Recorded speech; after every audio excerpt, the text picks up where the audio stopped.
Hello, Gemini. This is your. Oh, I gotta get you move this. Sorry about that. February 1st to February 15th, 2017 read. For the main read, I'm using the Morgan Greer Tarot. There's the back of those. And for the advice cards, I'm using the Magical Spell cards by Lucy Cavendish. There's the back of those, which I think is very pretty. As usual, I have already shuffled the deck.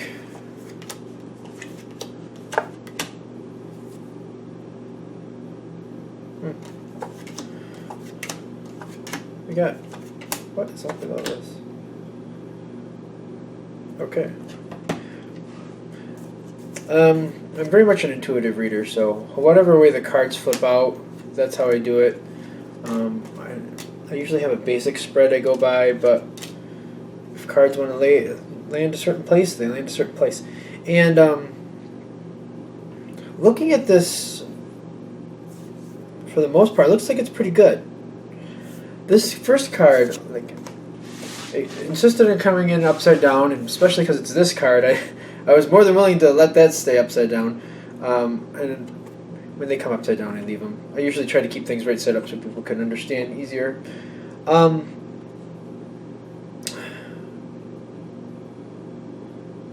I feel like your heart's kind of stitched together at the moment. I feel like there's wounded scars and there's things that have hurt you, but you're keeping afloat. You're keeping yourself together. There's problems. There's scars, emotional scars, but I feel like you're kind of keeping it together at this point.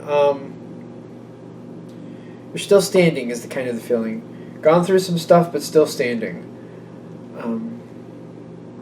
That's honestly what I'm getting from this card. I feel like you're not letting the past overcome you. You're kind of surviving through it. Interesting. Alright, let's see where this is going. So we have some interesting things coming forward. As you come into this time frame, we have the 7 of Pentacles and the 6 of Rods.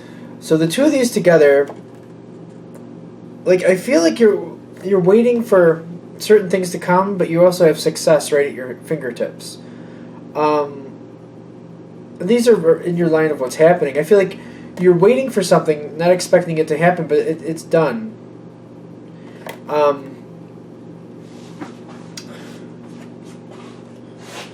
It's almost like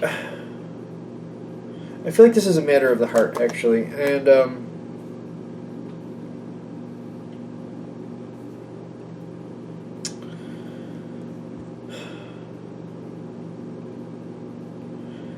I'm kind of wondering if you're kind of leaving somebody behind.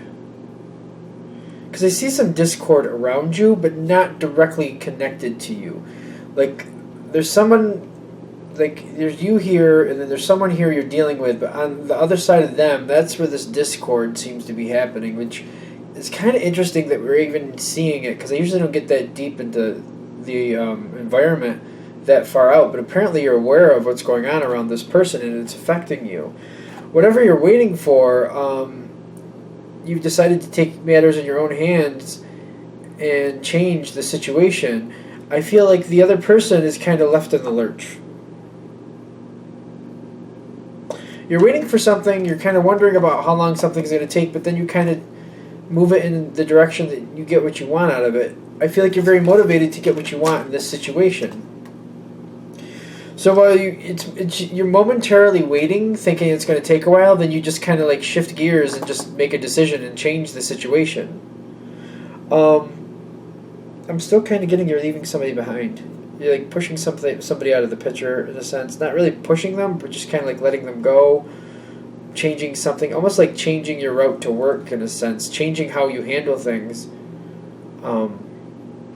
This is very interesting.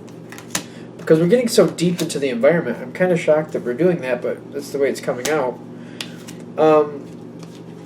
The Hermit is right below this, and when I'm feeling this for you, I feel like this person is kind of, I still feel like they're left in the lurch. It's not really a left in the lurch card, I guess, I don't know.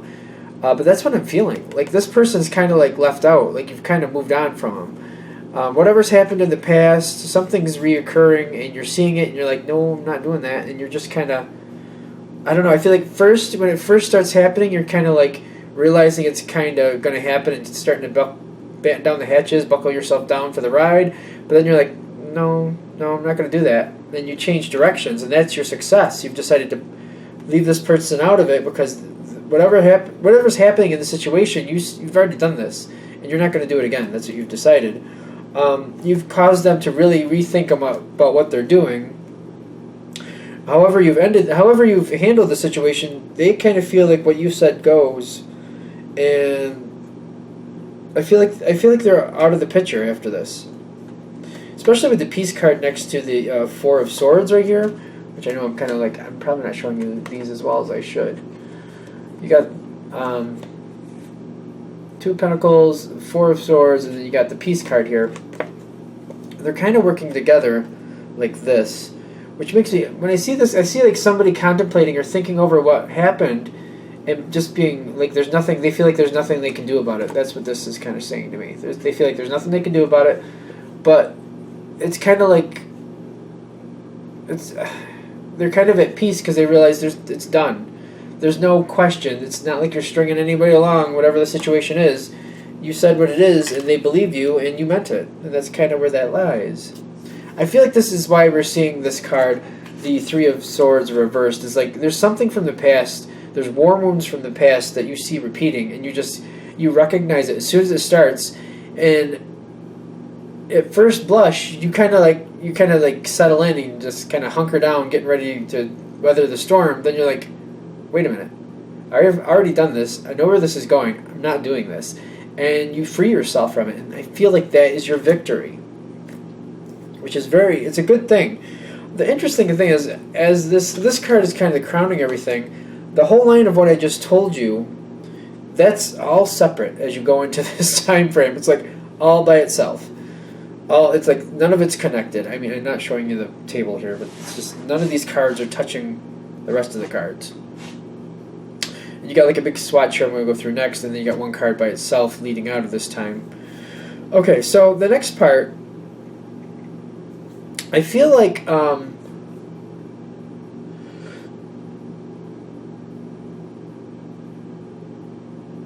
I'm not sure if it's the same. It's like there's a break between the first part I just told you and the next part. I feel like it might be the same person, because I feel like they try to come back and they're trying to like say I don't know. There's things going on around them. Like I feel like there's some internal battles within themselves. They're really kind of forced to look at themselves and what's going on in the situation. For some of you, it's the situation. For others, it's the actual person themselves and what they're doing or what they did. And however you handled it, and like just put your foot down and like, this is what I'm doing. I'm done. I've done this. I'm not doing it again. And it's very like, I feel like you're really standing your ground on this. You're causing this person, one, to first start to think about what's going on. And then this is the deep-rooted environment. This is away from you. Like this is like on the other side of them. This is what's going on with them, I feel. They're really, the Isis inspiration means like getting into your God center, thinking about the truth, getting into your own thoughts and what you really believe and feel. And I feel like that's inspiring them to like have some internal thoughts and battles. This is an action card, but I feel like in this situation, like they're taking action or taking time to think about what's going on and what happened and what don't they want, and like how do I avoid this from happening again. Like I feel like whatever you said, like you made some point or something, you got through to them in some level, and they're realizing like they have to step up and fix whatever's going on, because I feel like it's either the situation or them. Something is unacceptable and you're just not going along with it. And this, like, you called them out on something and they just can't look the other way. They're just kind of like, you kind of got me on that. I feel like they're trying to get back in your life, and I feel like you're letting them back in, but intentions may not be what they seem. So if they're just kind of like agreeing with you that okay, we can just be friends type of thing, that's not what they really mean. That's not what they really feel. But I feel like you do want this person back in your life. I don't know how this changes. Like, you step away from them, but you come back in, you let them back in, and you actually do want them back in your life, just not however it was going before, and you feel like things are changing, and I feel like you're being very comforting to this person. It's a very interesting reading here, because it's kind of like up and down, although I feel like you emotionally are doing well through the whole thing. Even in the very beginning, when you're kind of accepting it, it's a very short moment, and I don't feel like it's like that. I don't feel like that's a bad thing. I feel like it gives you a moment to like reassess and think about it, and you're just like, no, I'm not doing that again.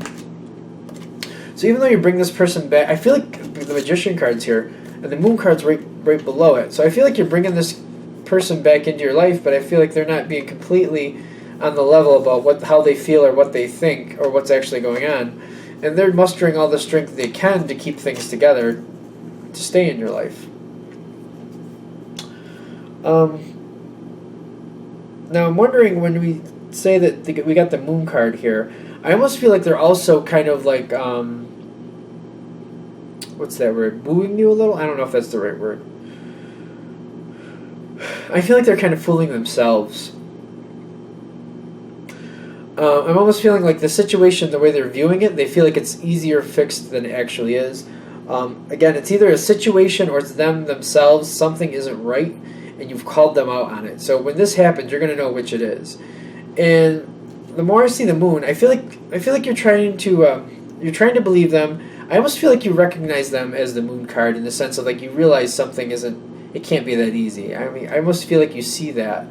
But I feel like they're kind of fooling themselves, thinking they can overcome this a lot easier than they truly can.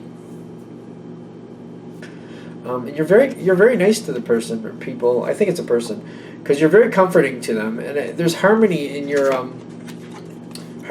mental state, which makes me really feel, especially with this picture here, the bread and the jam, that you're just trying to be caring. You're taking care of people. Whoever this person is, you do care about them, and you want to try to help them, but you're just.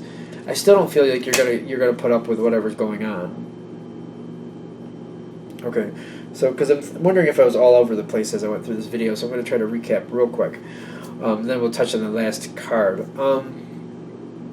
So overall, there's war wounds from the past that you're not going to put up with a second time round, and for some of you, it's more than second time round. But that's neither here nor there. You'll recognize it when it happens. As it first happens, you see the situation starting, and you kind of hunker in, get ready for the battle, but then you're like, no, I've done this, and I will not do this again. I feel like there's a lot of strength. Like you got the energy card right above this in your court, which means you're just like, you got a lot of backbone in this situation, and you're just like, I'm definitely not doing this again. I'm not. I've done it once. It was bad. I'm not doing it again. You push that person that has to like I don't know if you shock them or however that comes across, but they back off and they think about what happened. They almost feel powerless to do anything about it, and then they have to weigh over the options. Since this is from the first, I feel like when you say something, there's a rest period of at least a few days, if not a week, where they just kind of, they're on their own, you're on your own, you're not really communicating much. That's kind of how I'm feeling about it. As they come back in, I feel like you do want them to come back in. You might even reach out to them in a sense, because you feel like whatever you said maybe didn't come off quite the way you wanted to, or maybe you thought it was a little harsher than you really wanted it to be. So I feel like you do bring them back in. Even if they come towards you, you're allowing them in, and you want them to come back.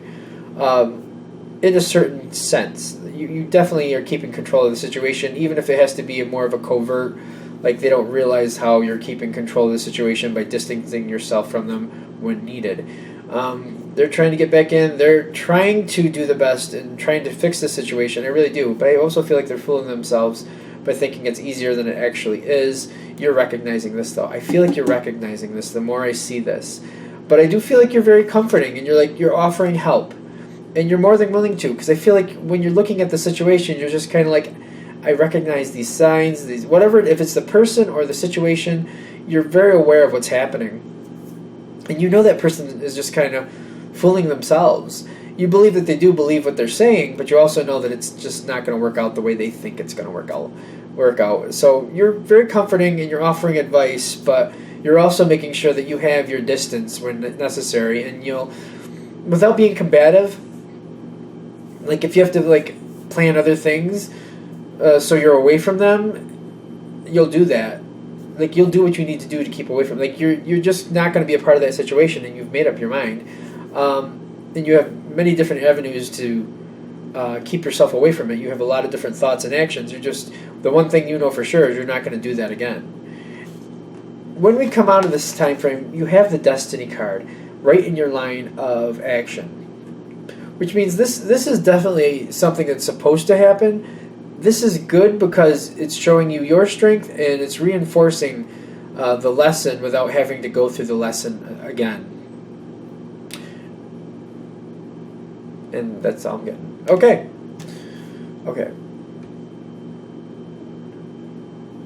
Yeah, that's pretty much all I'm getting. I think that made its point. Like you're going to go through, instead of going through the actual situation for I don't know how many time, because we all repeat lessons constantly. We all do. It's a thing of life. But this one, you've decided you're not going to repeat again. And you get the benefit of seeing it from the outside without having to go through it because you're handling it a different way than maybe you have in the past. I feel like it's a repeating pattern, though. For most of you, it's happened a few times in the past, and that's why you're not doing it again, because you're just like, I've done this way too many times. I'm not going to do it again, and whatever I have to do to keep out of it, I will. Okay. I hope that read was good for you. If you'd like a direct read from me, go ahead and shoot me an email at jamesforastral@gmail.com. James, the number 4, astral@gmail.com. Thank you.